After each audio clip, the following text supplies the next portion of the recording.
ঘন কুয়াশা আর হাড় কাঁপানো শীতে বিপর্যস্ত চুয়াডাঙ্গার জীবননগর উপজেলা। একদিনের ব্যবধানে তাপমাত্রা হঠাৎ কমে যাওয়ায় জেলার উপর দিয়ে বয়ে যাচ্ছে মাঝারি শৈত্যপ্রবাহ। রাত ও দিনের তাপমাত্রা প্রায় একই থাকায় শীতের তীব্রতা আরও বেড়েছে। কনকনে এই ঠান্ডায় সবচেয়ে বেশি কষ্টে পড়েছেন ছিন্নমূল, গরিব ও খেটে খাওয়া মানুষ। একই সঙ্গে শীতে বেড়েছে ঠান্ডাজনিত রোগ ও ডায়রিয়ার প্রকোপ।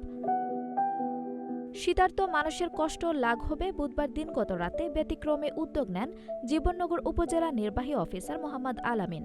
তিনি গভীর রাতে উপজেলা স্বাস্থ্য কমপ্লেক্সে ভর্তি রোগী এবং বিভিন্ন এতিমখানায় গিয়ে শীত বস্ত্র হিসেবে কম্বল বিতরণ করেন।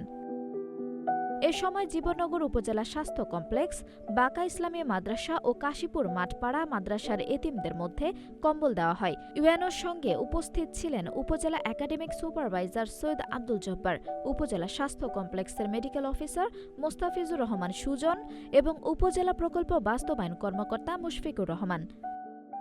উপজেলা নির্বাহী অফিসার মোহাম্মদ আলামিন বলেন, চুয়াডাঙ্গায় শীতকালে অতিরিক্ত ঠান্ডা অনুভূত হয়। ত্রাণ মন্ত্রণালয় থেকে প্রাপ্ত কম্বল পর্যায়ক্রমে বিতরণ করা হচ্ছে। ছিন্নমূল, গরিব ও অসহায় মানুষের পাশাপাশি হাসপাতালে ভর্তি রোগী ও এতিমদের শীতের কষ্ট কিছুটা কমাতেই এই উদ্যোগ নেওয়া হয়েছে। আঞ্জুম হক আরবি, নাগরিক প্রতিদিন।